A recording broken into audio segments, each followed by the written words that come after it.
vamos falar sobre sigilo profissional. Tema muito queridinho pela banca FGV, muito cobrado também no exame de ordem. Pessoal, quando a gente fala sobre sigilo profissional, a primeira pergunta que vem na cabeça é a seguinte: será que o sigilo profissional ele é absoluto? Será que o advogado nunca vai poder quebrar o sigilo profissional? O que você acha? A gente começa a responder da seguinte forma. Primeiro, como regra, o sigilo profissional ele é absoluto, perpétuo, ele dura eternamente. Mesmo diante de uma renúncia da procuração ou revogação da minha procuração, essa circunstância de rompimento da relação com o meu cliente não dá ensejo à quebra de sigilo profissional. Então, se hoje eu tenho uma relação com o meu cliente, estou atuando no processo, mas acabei de renunciar à minha procuração, estou me desligando daquele processo, o desligamento, o rompimento de relação com o cliente não me permite, não me autoriza a quebrar o sigilo profissional. É a mesma coisa que dizer vulgarmente que, olha, enquanto eu atuar no seu processo, eu mantenho o sigilo. Mas depois que eu sair do seu processo, eu posso falar para todo mundo o que aconteceu. Gente, o sigilo é sempre eterno, é sempre absoluto, como regra. Temos duas exceções previstas lá no Código de Ética que dá ensejo à quebra do sigilo profissional. Então, com bastante calma, eu vou te explicar. A primeira circunstância nos diz que é permitido ao advogado a quebra do sigilo profissional quando estiver presente, primeiro, um crime de ameaça à vida ou à honra de uma outra pessoa. Bom, professora, dá um exemplo a respeito disso? Muito simples. Vamos supor que eu tenho o meu cliente acabou de se separar e ele está muito chateado porque a ex-mulher quer tirar todo o patrimônio dele.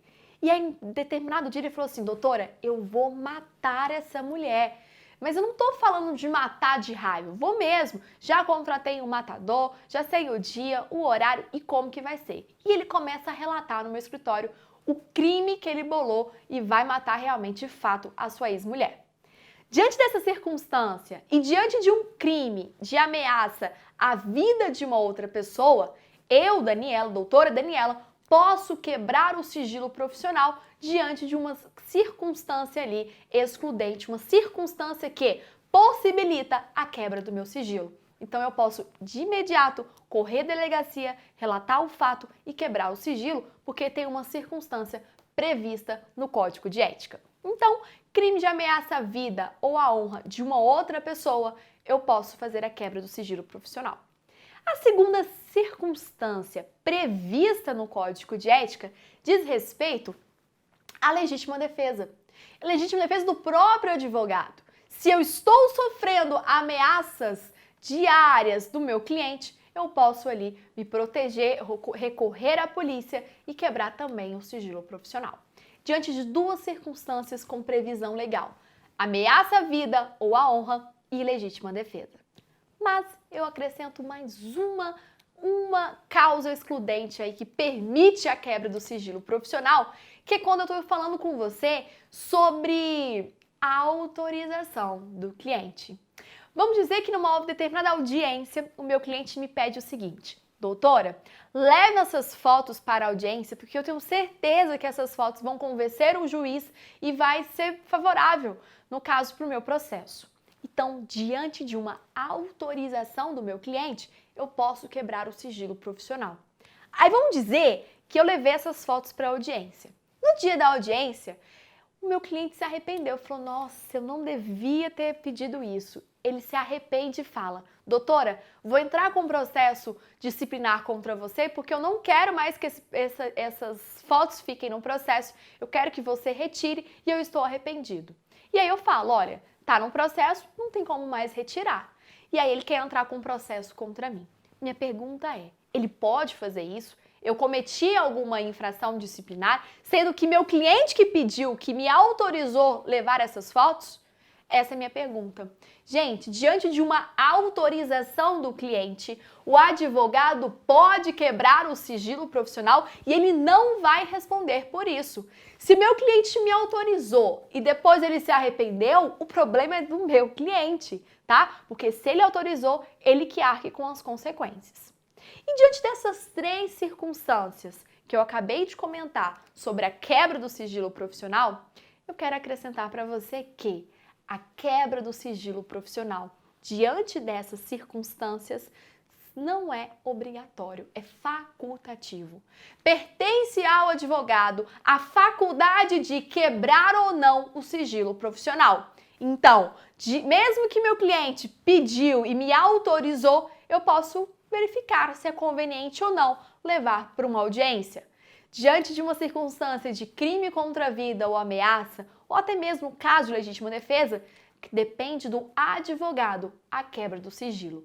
Em nenhuma circunstância é obrigatório, tá bom? Na tela, rapidamente com vocês, sigilo profissional. Eu posso também, lá do artigo 7º, além dessas duas circunstâncias que eu comentei com vocês, falar aí sobre que é permitido ao advogado recusar-se a depor como testemunha. Vamos comentar um pouquinho sobre isso aqui. Professora, quer dizer que o advogado ele pode recusar-se a ser como testemunha? Sim, ele pode. Vamos dizer que eu estava chegando aqui no estúdio, presenciei um acidente, socorri as partes, dei auxílio para as partes, chamei o seguro, fiz tudo. E aí essas partes me colocaram como testemunha em um processo. Minha pergunta é, no momento em que eu estou como testemunha neste processo, chego na audiência, eu posso me recusar a prestar o depoimento como testemunha sobre o fato que aconteceu? Posso, pessoal, eu posso. Sabe por quê? Porque a gente está falando aí de um advogado. E o advogado, ele lida com uma questão atual e uma questão futura também. Então, mesmo que eu não seja advogada daquelas partes, eu posso me recusar a falar o que aconteceu e que possivelmente também eu fique amiga das partes, uma das partes me contrata, ou eventualmente, futuramente, eles venham me contratar em um outro processo. Então, eu não posso ali comprometer, queimar a fichinha que a gente fala. Então, eu posso me recusar a prestar testemunha, neste caso que eu mencionei, e também no caso de um processo em que eu já trabalhei ou que eu possa trabalhar, que é o que tem aqui, ó, processo em que já funcionou ou deva funcionar. E também eu posso me recusar a quebrar o sigilo e prestar como testemunha quando autorizado ou solicitado. Vamos supor aqui, pessoal, que o meu cliente me autorizou para participar de uma audiência. Eu posso recusar diante desta autorização. E além, é claro, posso recusar a quebrar o sigilo profissional quando o fato constituir sigilo profissional. Então vamos dizer que eu trabalhei numa grande empresa há muitos anos. Depois de 15 anos eu fui chamada para prestar ali como testemunha. Se aquele fato eu tive conhecimento no exercício que eu trabalhei naquela empresa durante anos, eu posso me recusar a ser uma testemunha no processo, tá bom?